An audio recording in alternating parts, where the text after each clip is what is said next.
Aya followed the stranger through the narrow service corridor, her mind racing with questions she had never expected to be asking herself. In an ordinary Tuesday afternoon, she gripped the handle of her suitcase tighter as the dim fluorescent lights flickered above them, casting shadows that seemed to move on their own. She noticed the hum of air conditioning ducts and the distant echo of voices somewhere far behind them, but she could not tell if they were real or just her imagination. She quickened her pace, and the man glanced back at her with a look that was both warning and reassurance, and she could not tell which made her feel more unsettled. He led her through a maze of hallways she did not even know existed in the airport. Each turn seemed longer than the last, and she could feel the sweat forming at the back of her neck from anxiety or fear. She could not decide which. The man never looked at her again, only moving with a confidence that made her feel small and exposed.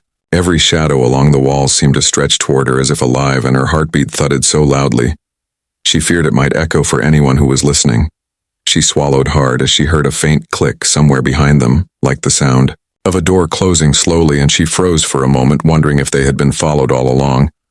Finally, they reached a heavy metal door that he unlocked with a swipe of a card she had not seen, before it slid open with a soft hiss, revealing a small, dimly lit room filled with old luggage carts and crates marked with strange symbols. She stepped inside hesitantly and noticed a narrow stairwell leading down into darkness. The man gestured for her to follow, and she took a deep breath. Stepping down into the shadows where the faint smell of dust and something metallic hung in the air. She thought she saw movement at the edge of the stairwell, but when she blinked it was gone, leaving only the echo of her own footsteps and a whisper of doubt that she was no longer alone. As they descended deeper, the man suddenly stopped and turned to her, his eyes locking onto hers with intensity that made her stumble back a little. He said she needed to listen carefully because what awaited her below was something she could not have imagined. He glanced toward a corner where a small red light blinked faintly. She squinted to see and realized it was a security camera hidden among the pipes. Her pulse jumped, and she realized that everything about this airport, even the routine of stepping in for her sister, had been a trap, or perhaps a test she did not know, which she could only follow and hope she did not make a mistake. The stairwell ended at a door painted black with scratches that looked like they had been made by someone desperate to escape. She hesitated before touching the handle, because a sudden thought struck her that maybe this had nothing to do with the man in front of her. Maybe it was about her and a choice she had made, a choice to step in for her sister that had triggered something far beyond her understanding. The man noticed her hesitation and whispered sharply that there was no turning back now, and she realized with a sinking feeling that whatever was behind this door would change her life forever. She opened the door slowly, and a wave of cool air swept past her. She saw a long, narrow hallway lined with glass walls, behind which flickered images of people she did not recognize, moving in strange ways. Some were arguing, some were laughing, some appeared frozen in place. It felt like she had stepped into another world. And the man whispered again that she must remain quiet and move carefully, because someone was already watching them from somewhere. In the shadows, she swallowed hard and took a step forward, feeling the floor beneath her shift slightly as if it were alive. Maya's suitcase scraped against the floor, and the sound echoed like a gunshot in the empty hallway. She froze, and the man put a finger to his lips, signaling silence. She glanced toward the glass walls and thought she saw a figure moving just out of focus. She blinked and it was gone, but a sudden cold breeze at the back of her neck made her shiver. She realized she could no longer trust her senses, because everything in this place seemed designed to deceive, and every movement could be dangerous. She took another step, and the floor creaked under her weight, and a soft metallic sound came from the far end of the hallway. The man suddenly stopped and pressed a button on the wall, causing one of the glass panels to slide open silently. He motioned for her to go through, and she hesitated, noticing a faint trail of footprints that did not match hers. They seemed to disappear into the darkness beyond the glass. She had no choice but to follow, and with a deep breath she stepped through and felt a strange sensation of being observed from all directions. At once, the lights dimmed slightly, and she realized that each shadow could be hiding someone waiting to strike. She swallowed hard and followed him through a maze of corridors that twisted in ways that made her feel dizzy. Suddenly, the hallway ended in a small chamber filled with monitors showing live footage of what looked like the airport. She recognized some areas and not others, and she felt a chill as she realized someone had been watching her every step since she arrived. She glanced at the man, and he looked unusually tense for the first time. His fingers drummed nervously on the edge of the console, and he whispered that they were running out of time.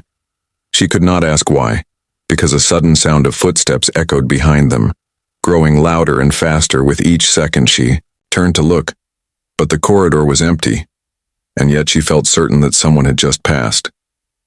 The man grabbed her hand and pulled her through a narrow side door into a staircase leading further down the building. The walls were damp and the smell of rust filled the air. She struggled to keep up as he moved swiftly, descending deeper into the unknown. With every step, her imagination ran wild, picturing what could be waiting for her below: monsters or men, or something that defied explanation. Her chest tightened as she realized she could not turn back even if she wanted to, and she shivered at the thought that the stranger beside her might know far more than he had revealed, and that knowledge alone could be dangerous. At the bottom of the staircase, they emerged into a large open room, lit by a single harsh light. A long table stretched across the center, covered with papers and devices she had never seen before. The man gestured for her to sit, and she hesitated, noticing a shadow moving along the far wall. She felt frozen for a moment, as if time had stopped. And then the man whispered that they had to act quickly, because the moment had come when everything she thought she knew would be challenged. She looked at him puzzled, and he said only that the next decision she made could either save her or destroy everything. And she realized that the next few minutes would change the course of her life forever. His car moved swiftly through the city streets. Maya clutched the edge of the seat, her knuckles white as the headlights flickered across buildings. She barely recognized the man beside her. Did not speak, only his eyes scanning the rearview mirror every few seconds, and she realized with a jolt that someone was following them. She swallowed hard and leaned back, feeling trapped between fear and curiosity. He finally spoke, his voice low and controlled, warning her that whoever was behind them would stop at nothing to get what they wanted. She tried to ask questions, but the words stuck in her throat because the gravity of the situation pressed down on her chest like a weight she had never felt before. He reached into his jacket and pulled out a small envelope, holding it out to her without a word. She hesitated, her fingers brushing the paper and feeling a strange warmth like it pulsed with life. She glanced at him and noticed his expression had hardened. Something in his eyes told her that inside was not just information, but a danger she could not yet comprehend. She slid the envelope into her bag, and the car turned sharply into an alleyway, dark and narrow. The tires screeched against the asphalt, and she pressed back into her seat as the city seemed to disappear behind them, and in that moment she wondered if she had crossed an invisible line she could never uncross. The man slowed the car and glanced at her. He said they were not safe yet because someone knew she had the envelope, and the chase would not end until they retrieved it. She tried to ask how he knew, but he cut her off with a sharp glance that silenced her instantly. The streetlights flickered above them, casting long shadows that danced on the walls of nearby buildings, and she realized the world outside. The car had become a different place, one ruled by secrets and shadows, where trust was dangerous and every stranger could be a threat. She gripped her bag tighter, wishing she could turn back time. Suddenly, the sound of another car approached fast. She felt her heart leap into her throat, and the man swerved to block their path. The other vehicle skidded but did not stop, and headlights reflected in her eyes, making them water. She saw movement in the shadows, like someone had leapt from the vehicle, and she froze, unable to look away as the man pressed a button on the dashboard and the car doors locked with a click that made her jump. He said calmly that they had only seconds to act, and she realized the next choice would determine whether they escaped or were caught in an instant. She swallowed hard and nodded, even though she did not understand what she had agreed to. They turned into a deserted industrial area, and the sound of their pursuers faded behind them.